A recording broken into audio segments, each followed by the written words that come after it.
اليوم يئس الذين كفروا من دينكم فلا تخشوهم واخشون اليوم أكملت لكم دينكم وأتممت عليكم نعمتي ورضيت لكم الإسلام دينا.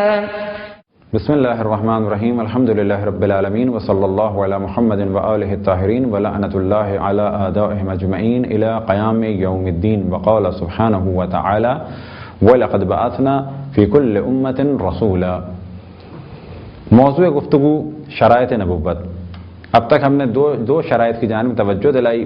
ان میں سے پہلی شرط کہ نبی گناہان صغیرہ و کبیرہ سے محفوظ ہیں، اور دوسری شرط کہ نبی غلطی اور سہو و نسیان سے بھی پاک اور پاکیزہ ہیں. ان دونوں شرائط کو اگر ایک شرط کے عنوان سے بیان کیا جائے تو بھی ممکن ہے. کہا جائے کہ نبی میں شرط ہے کہ وہ معصوم ہو. بس جب کہا جائے گا کہ نبی کے لیے ضروری ہے کہ وہ معصوم ہو تو خود بخود یہ دو شرائط ذہن میں آ جائیں گی. لیکن اگر ان دونوں شرائط کو الگ الگ بیان کیا جائے تو کہا جائے گا شرط نمبر 1 یہ کہ نبی گناہان صغیرہ و کبیرہ سے محفوظ ہوں، شرط نمبر 2 یہ کہ وہ بھول و چوک و سہو و نسیان اور غلطی سے محفوظ ہوں. چاہے ایسے کہا جائے کہ شرط نمبر 1 شرط نمبر 2، چاہے کہا جائے کہ پہلی شرط یہ کہ نبی معصوم ہوں. لیکن معصوم کی ڈیفینیشن کو کلیئر کرنے کے لیے ان دونوں شرائط کو جب الگ الگ بیان کیا جائے تو واضح ہو جاتی ہے. تیسری شرط یہ کہ نبی دنیا میں بلند ترین مقام علمی پر فائز ہوں. اس شرط کی دلیل کیا ہے؟ نبی کا اصل کام ہی یہی ہے کہ لوگوں کو علم دینا.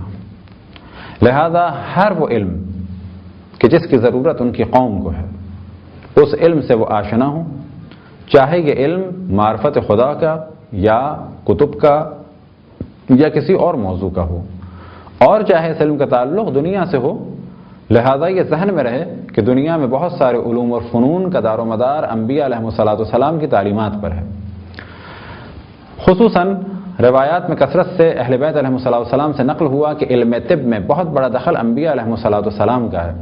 وجہ کیا ہے کہ آج اگر ہم دواؤں کے بارے میں ریسرچ کرتے ہیں، لیبارٹری میں جاتے ہیں اور دیکھتے ہیں کہ اس میں کتنے عناصر ہیں اور کون سا عنصر کس چیز کے لیے فائدہ مند ہے، تو یہ آج کے دور کی چیز ہے. سابقہ دور میں ایسا نہیں تھا کہ ہر شخص ہر قسم کی جڑی بوٹی کو کھائے اور اس کے بعد اسے پتہ چلے کہ یہ زہر تھا اور یہ فلانی چیز کے لیے فائدہ مند چیز تھی. ایسا نہیں ہے، بلکہ روایتوں میں ہے کہ انبیاء علیہ السلام نے لوگوں کو بتایا کہ کون سی جڑی، کون سی بوٹی، کون سا پھل، کون سی دوا کا کس مقام پر، کس جگہ پر، کتنے دن کے لیے، کس طریقے سے استعمال کے بعد فائدہ ظاہر ہوگا. البتہ یہ کام ہر نبی نے انجام نہیں دیا، لیکن جس نبی کو بھی اپنی قوم میں ضرورت پیش آئی تو انہوں نے اس کام کو انجام دیا.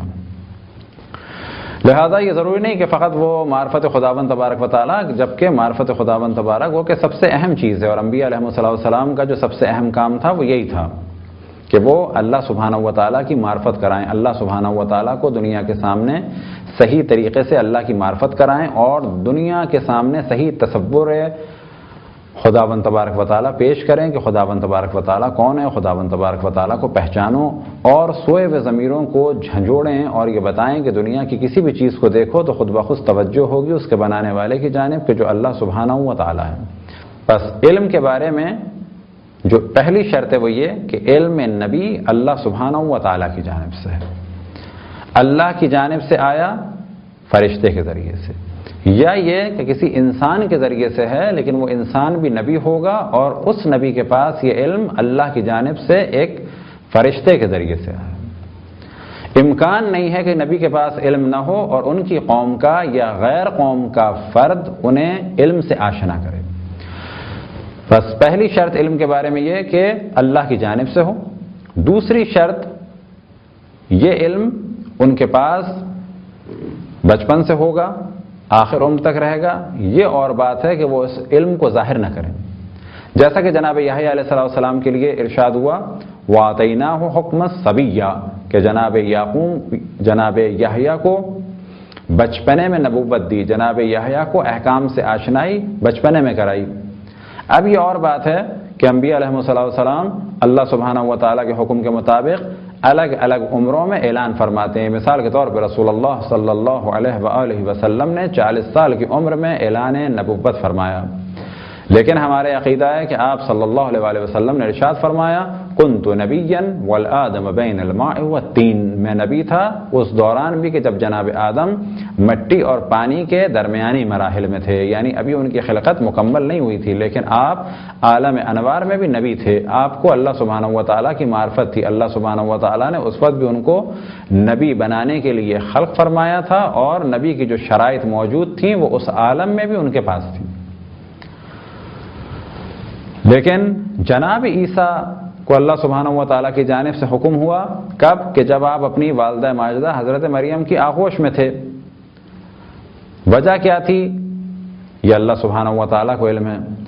جناب عیسیٰ علیہ السلام نے بحکم خداوند تبارک و تعالیٰ بچپن میں اعلان نبوت کیا۔ وجہ کیا تھی کہ جناب مریم پہ تہمت لگی، اپنی والدہ کو تہمت سے بچانے کے لیے جناب عیسیٰ علیہ السلام کو اللہ سبحانہ و تعالیٰ کی جانب سے حکم ہوا، لہذا آپ نے اپنی والدہ ماجدہ کی آغوش میں گفتگو کی اور ساتھ ہی اعلان فرمایا کہ میں نبی ہوں۔ بس اس میں شک نہیں کہ نبی اول عمر سے آخر عمر تک نبی ہیں اور علمی مقام پر فائز ہیں، یہ اور بات ہے کہ وہ علم کو ظاہر نہ کریں اور کسی خاص مرحلے پر آ کر علم کو ظاہر کریں۔ حالات اور واقعات سے علم میں کمی اور زیادتی بھی نہیں ہوگی۔ ایسا نہیں ہے کہ کوئی حادثہ ہوا تو نبی کا علم چلا گیا یا حافظہ خراب ہو گیا اور اب یہ کہا جائے کہ ان میں اب سوچنے سمجھنے کی صلاحیت نہیں رہی، یا معاذ اللہ یا بہکی ہوئی باتیں کر رہے ہیں۔ اس قسم کا کوئی تصور علمی اعتبار سے نبی کی شان مقدس کے لیے مذہب حق شیعہ اثنا عشری میں قطعاً تصور نہیں کیا جاتا۔ لہذا تیسری شرط ہے علم نبی۔